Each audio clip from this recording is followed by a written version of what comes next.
स्वागत है आप सभी का खबर दमदार में। मैं हूं अजय वत्स। बुलेटिन की शुरुआत करते हैं बड़ी खबर के साथ। सबसे पहले आपको कल दिल्ली, यूपी और राजस्थान से पकड़े गए 6 आतंकियों के बारे में अपडेट बता दें। 10 पॉइंट्स में आपको बताते हैं कि आज क्या क्या हुआ इस पूरे मामले में।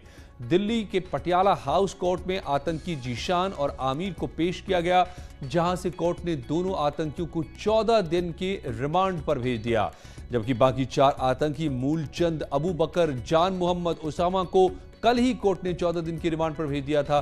दिल्ली पुलिस की टीम आतंकियों को प्रयागराज लेकर जाएगी।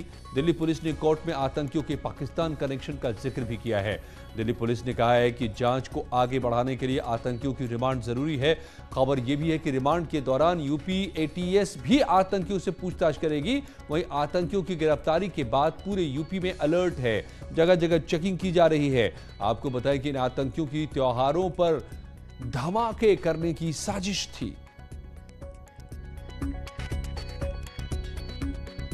देश हित से जुड़ा मामला है, तो ये सभी लोगों को जो लोग हिरासत में लिए गए थे उनको हैंडओवर कर दिया गया है। उसमें से 3 व्यक्ति गिरफ्तार भी स्पेशल सेल के द्वारा किए गए हैं और लोगों से पूछताछ चल रही है। और जो लोग भी पुलिस कस्टडी रिमांड पे लिए जाएंगे उससे हमारी टीम भी पूछताछ करेगी और फिर आगे की कार्रवाई अमल में लाई जाएगी।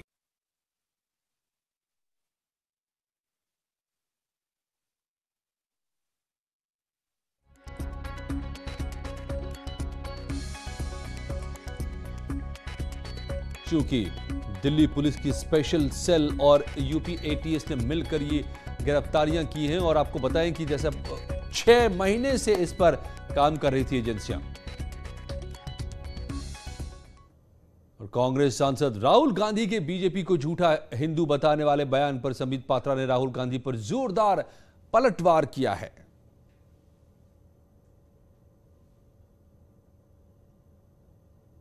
मुझे आश्चर्य होता है कि जहां तक कांग्रेस पार्टी और राहुल गांधी हैं, उनको हिंदू धर्म से इस प्रकार का वैमनस्य क्यों है? क्योंकि ये वही कांग्रेस पार्टी है जो भगवान श्री राम के अस्तित्व में विश्वास नहीं करती है। ये वही कांग्रेस पार्टी है जो हिंदू आतंकवाद जैसे घिनौने शब्द का प्रयोग करती है। और आज इस प्रकार कहना धर्म की दलाली।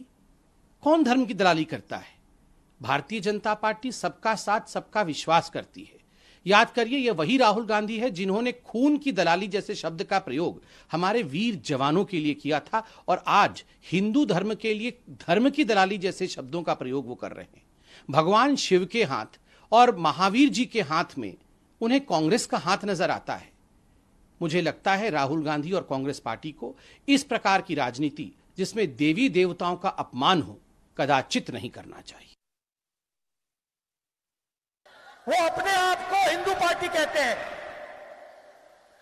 और पूरे देश में लक्ष्मी और दुर्गा पर आक्रमण करते हैं। जहां ये जाते हैं कहीं लक्ष्मी को मारते हैं, कहीं दुर्गा को मारते हैं, और फिर कहते हैं हम हिंदू हैं। ये किस प्रकार के हिंदू हैं? ये झूठे हिंदू हैं। ये हिंदू धर्म का प्रयोग करते हैं, ये धर्म की दलाली करते हैं, मगर ये हिंदू नहीं है। और यूपी सरकार में मंत्री मोहसिन रजा ने भी राहुल गांधी पर जोरदार हमला बोला है। दलाली की है, देश को बेचने की दलाली की है, देश के गद्दारों के साथ में रहने वाले लोगों के साथ में काम किया है। इसलिए कांग्रेस की विचारधारा देश विरोधी है। आज भी उनके इस बयान से हम नारी गरिमा, नारी सम्मान, महिला सशक्तिकरण को लेकर आदरणीय मोदी जी के नेतृत्व में आज 11 महिलाएं देश के कैबिनेट में देश के निर्माण और विकास कार्यों में योगदान दे रही हैं। शायद उन्हें पता नहीं है क्योंकि वो राजनीति ज्यादा जानते नहीं हैं। और विधानसभा चुनाव को लेकर आम आदमी पार्टी ने बड़ा ऐलान किया है। आम आदमी पार्टी ने 100 संभावित प्रत्याशियों की सूची जारी की है। आप सांसद संजय सिंह ने लिस्ट जारी करते हुए 100 प्रत्याशियों को प्रचार की जिम्मेदारी भी सौंप दी है। कहा है कि जो संभावित प्रत्याशी ईमानदारी से काम करेगा उसे ही टिकट मिलेगा। सूची में सबसे ज्यादा प्रतिनिधित्व पिछड़े वर्ग के लोगों को 35 कैंडिडेट आम आदमी पार्टी की ओर से पिछड़े वर्ग के कैंडिडेट्स को बनाया गया है। और कांग्रेस ने भी उम्मीदवारों के सामने एक शर्त रखी है। कांग्रेस ने ऐलान किया है कि जो भी उम्मीदवार पार्टी से चुनाव लड़ना चाहते हैं उनके आवेदन के साथ 11-11 हजार रुपए उन्हें जमा कराने होंगे। यूपी कांग्रेस की ओर से 2022 में विधानसभा चुनाव लड़ने के लिए उम्मीदवारों को 11,000 रुपए जमा करने होंगे। पर्चा भरने की इच्छुक उम्मीदवार 11,000 रुपया जमा करके एप्लीकेशन फॉर्म ले सकेंगे। कांग्रेस नेता उदित राज ने कहा है कि सभी पार्टियां चंदा लेती हैं, हम किस तरह से फंड इकट्ठा करते हैं ये हमारा इंटरनल मैटर है। इंसाफ की बात है कि जिसके पास में जनाधार होगा वो 11,000 रुपये उसके लिए कुछ भी नहीं होता है, और भले खुद उसके पास कुछ न हो लेकिन फिर भी वो अगर जनाधार का नेता है तो कार्यकर्ताओं से कह करके या सदस्यता शुल्क से 11,000 रुपया जमा कर देता है। ये अच्छी बात है, एक पैमाना बनाया गया है, इसमें सीरियस कैंडिडेट भी आते हैं। इस मामले में बीजेपी नेता और कैबिनेट मंत्री सतीश महाना ने कहा है कि इससे साफ हो जाता है कि कांग्रेस के पास न संगठन है न ही उम्मीदवार। चुनाव लड़ने के लिए एलिजिबिलिटी रखता है, कौन चुनाव लड़ सकता है कौन चुनाव नहीं लड़ सकता है उसकी जानकारी ना हो। अगर 11,000 रुपये लेकर ही एप्लीकेशन, तो उसमें से कोई भी एप्लीकेशन दे सकता है। और यूपी की सियासत में अब्बाजान चचा जान से बात आगे बढ़ गई है और अब बात किसानों से होती हुई मुजफ्फरनगर दंगे तक जा पहुंची है। कल किसान नेता राकेश टिकैत ने एआईएमआईएम के अध्यक्ष असदुद्दीन ओवैसी को बीजेपी का चचा जान बताया था। इस पर आज एआईएमआईएम के राकेश टिकैत पर हमला किया है, तीखा हमला बोला है। एआईएमआईएम ने कहा है कि किसानों के हिमायती बने राकेश टिकैत मुजफ्फरनगर दंगों के वक्त कहां थे। पूछा है कि टिकैत को सियासी फायदे के लिए क्या मुसलमान अब याद आ रहे हैं जब चुनाव का दौर है।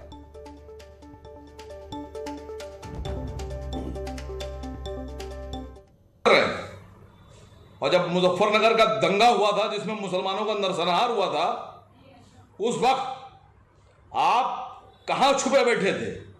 उस वक्त आपके लोग हर हर और जय श्री के नारों के साथ मुसलमानों का कत्लेआम कर रहे थे। कोई बयान आपका नहीं आया, कोई शांति अपील आपने नहीं की, और आज आपको बीजेपी बीओसी टीम यहां बयानबाजी कर रहे हैं। मैं यकीन से कह रहा हूं कि 2022 के चुनाव में तय हो जाएगा कि राकेश टिकैत साहब बीजेपी की पिच पर बीजेपी के गेंद और बल्ले के साथ खेल रहे हैं। जी हां, तो क्या अब अब्बाजान चचा जान के बाद बात आ गई है हिंदू और मुसलमान की?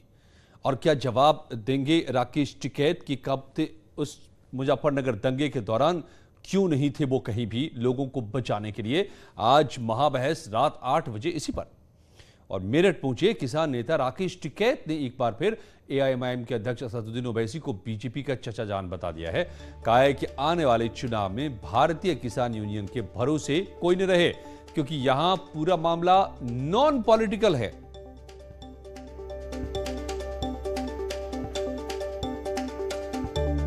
वो बाहर से आदमी आ रहा है, बीजेपी का चचा जाने तो है वो, तो ये बीजेपी वाले बता दे क्या कहेंगे उसको। भाई उत्तर प्रदेश में आ रहा है वो, तो ये बीजेपी वाले बता दे कि क्या कहेंगे उसका। वो मेहमान है इनका बीजेपी वालों का, इतनी दूर से आया, जहाँ जहाँ इलेक्शन हो वहाँ वहीं जाता है, तो इनका चचा जानी तो है वो। हमें कोई समर्थन नहीं देना भाई, हमारे भरोसा कोई ना रहना। हमें तो हमारे से तो अपना ही काम नहीं मिट रहा। हाँ, यही काम बहुत। और चचा जान कंट्रोवर्सी पर बीजेपी ने कहा है कि चुनाव के वक्त जानबूझकर ऐसे बयान दिए जा रहे हैं। वहीं एसपी ने कहा है कि ओवैसी क्या बीजेपी को कोई नहीं जिता पाएगा। पूरे प्रकरण की गंभीरता से जांच करा रही है और उत्तर प्रदेश पुलिस और दिल्ली पुलिस के संयुक्त ये जांच में ऐसा प्रकाश में आया है और बहुत ही गंभीर मामला है। और इस मामले को चूंकि जांच चल रही, ज़्यादा कुछ कहना ठीक नहीं रहेगा, लेकिन उत्तर प्रदेश को डिस्टर्ब करने की जो भी साजिशें हैं उनको हम नाकाम करेंगे और ऐसी सजा देंगे कि आने वाले।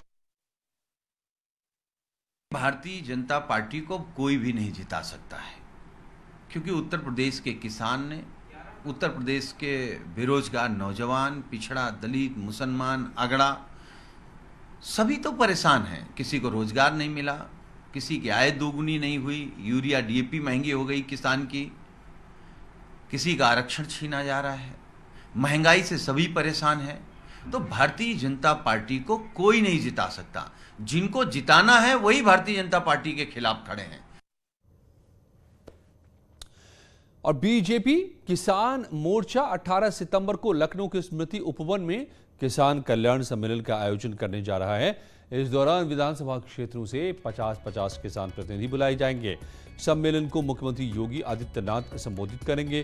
कार्यक्रम के मुताबिक 18 को राजधानी में 20,000 किसान इकट्ठे होंगे और इस सम्मेलन के जरिए प्रदेश के कोने कोने से आए किसान प्रदेश सरकार की तरफ से किसानों के लिए किए जा रहे तमाम काम के लिए उन्हें धन्यवाद देंगे।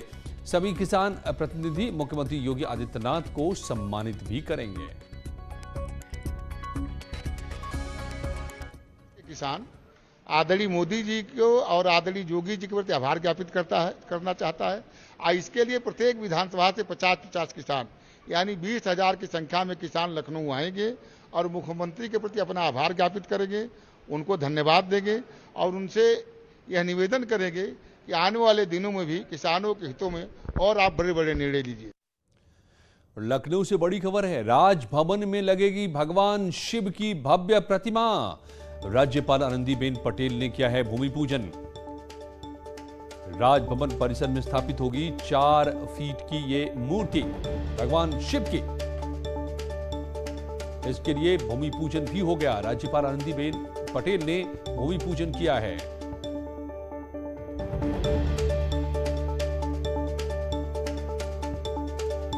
ये भूमि पूजन की आप तस्वीर देख रहे हैं। भगवान शिव की प्रतिमा लगेगी लखनऊ में राजभवन में। आनंदीबेन पटेल राज्यपाल, उन्होंने आज भूमि पूजन किया। और अब आपको सीएम योगी के 22 सितंबर को होने जा रहे ग्रेटर नोएडा दौरे के बारे में बताते हैं। सीएम 22 को ग्रेटर नोएडा को कई सौगात देने वाले हैं। सीएम यहां गुर्जर राजा मेहर भोज की प्रतिमा का अनावरण करेंगे। साइंस की 3 लैब, कम्युनिटी हॉल, दादरी और पब्लिक लाइब्रेरी का भी उद्घाटन यहां पर करेंगे।